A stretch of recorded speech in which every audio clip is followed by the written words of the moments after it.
to dinner.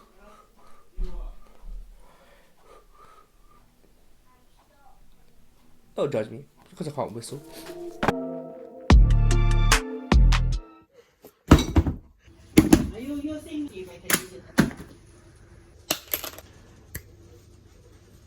Is that not enough for you? Are you not entertained?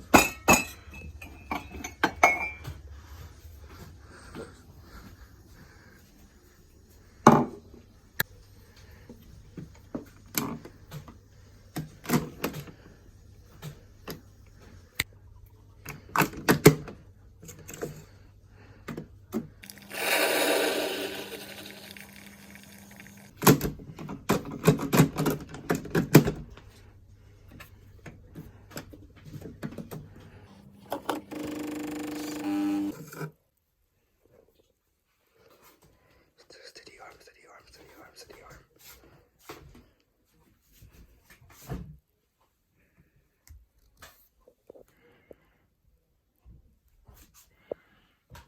Stop the ting, stop the ting, stop the ting.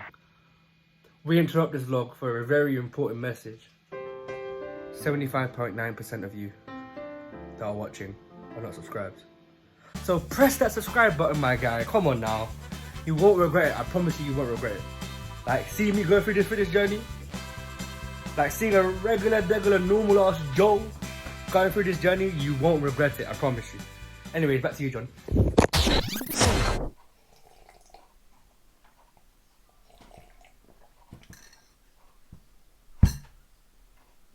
Alright guys, it's me, just me, John, and welcome back to my channel.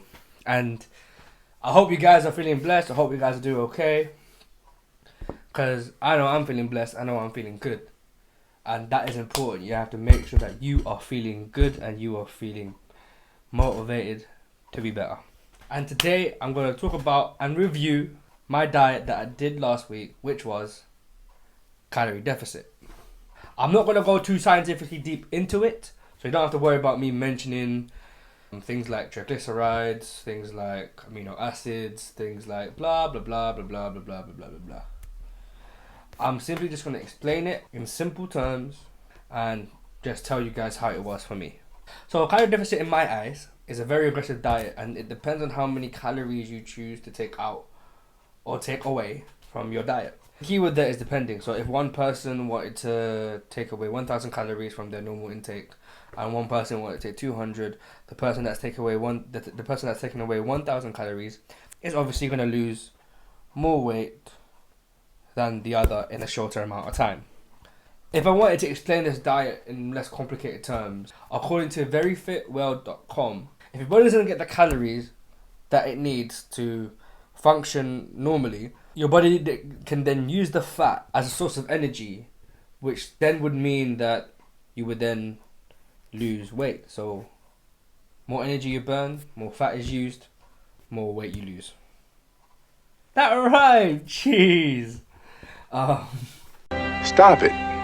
Get some help. So obviously doing up internet research here, there and everywhere, as you mentioned, the lowest calorie that I used was 500 calories, right? And that's the number minimum that you have to take away from your normal intake in order for it to be a calorie deficit.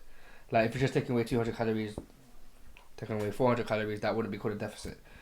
But it would have to be minimum 500.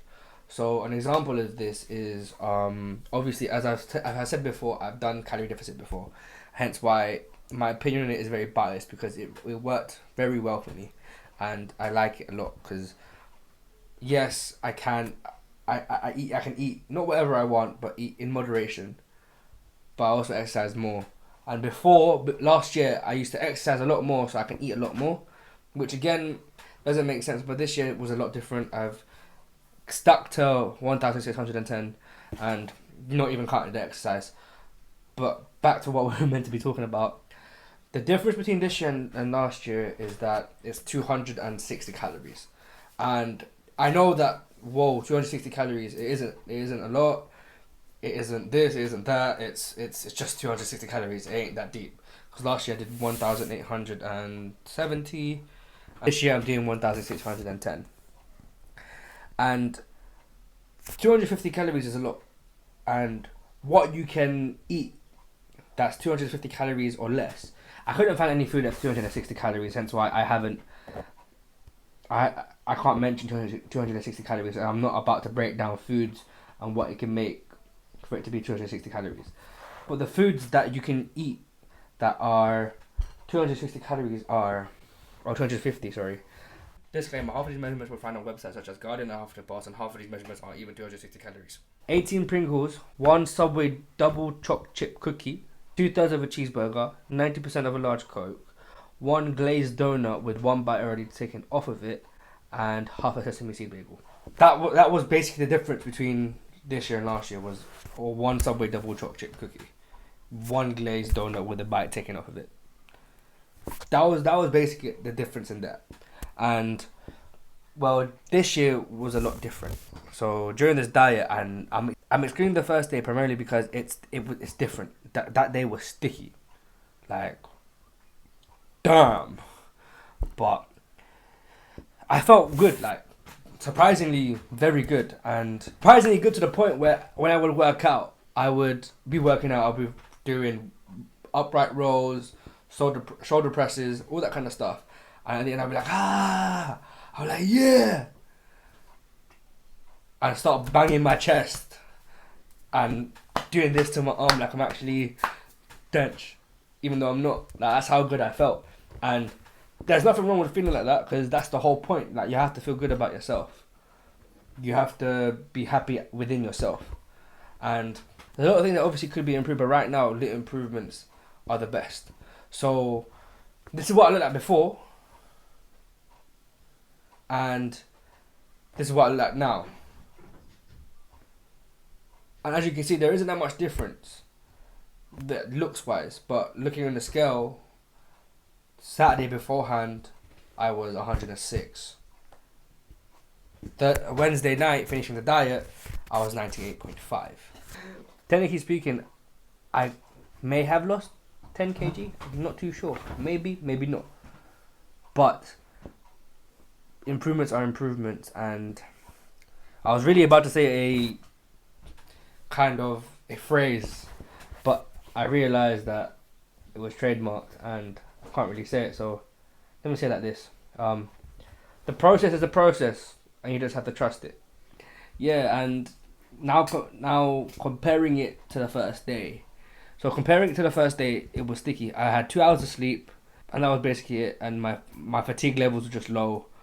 Like, I was only able to do 15 push-ups that day and about 10 sit-ups because of my fatigue. I know it seems like I'm blaming it on sleep, but sleep is very important when it comes to exercise. If you barely get any sleep and you're exercising, at one point you're going to end up just feeling weak and feeling, unless you're on some next up adrenaline rush and some caffeine boost. But at that point, I was trying to lessen my caffeine like I am now. I'm trying to make sure that I'm not depending on myself on caffeine to keep myself awake. But yeah, there's always going to be struggle, and this is one of my points as well, is that struggle is part of improving. Struggling is part of improving, because without that first day, I wouldn't have seen how unfit I am per se. Like, before, I'd be able to bang out 20 push-ups, no problem, boom. I would be able to bang out 30 sit-ups, no problem, boom. But since, let's say, I think October, November, I haven't been to the gym. The only physical exercise that I would do is basically just playing basketball and walking back and forth from my accommodation and walking for coaches, blah, blah, blah, blah, blah, blah, blah. So hence why that first day really helped me, and it really helped push me to become a better person. And even in this diet, like what I said before, comparing it, like now I'm eating a lot more vegetables and fruits. Like, I would bang out the spinach, tomato and bell pepper omelette. I'll bang out a banana and strawberry smoothie. I'll bang out avocados, eating it with bread with cheese. I'll bang out oranges. I'll bang out bananas. I'll bang out all of this stuff. Like, I'm even eating bloody nuts. And before, I would never just eat nuts by itself. I have nuts in a smoothie, or nuts on a pastry. Like, one of my favorite pastry items is it's that pecanting. I don't know what it is, but I want to just call it a pecanting. But yeah, a lot of things that I'm seeing that I should have done this, I should have done that, and I'm grateful that I have. But anyways, we keep on keeping on. We keep on grinding. We keep thinking the process is the process, and that we have to trust it. You just have to keep improving. You have to. Can't quit. Can't quit. Won't quit. Go there. Don't quit. Won't quit. Always remember that. But yeah, guys. Thank you very much for watching. Please comment down below. Press the like button. Press subscribe, which is literally a couple clicks away from the like button. There's that notification bell right next to the subscribe button. Press that, because that will give you guys notifications of me uploading. And I'll see you guys next week.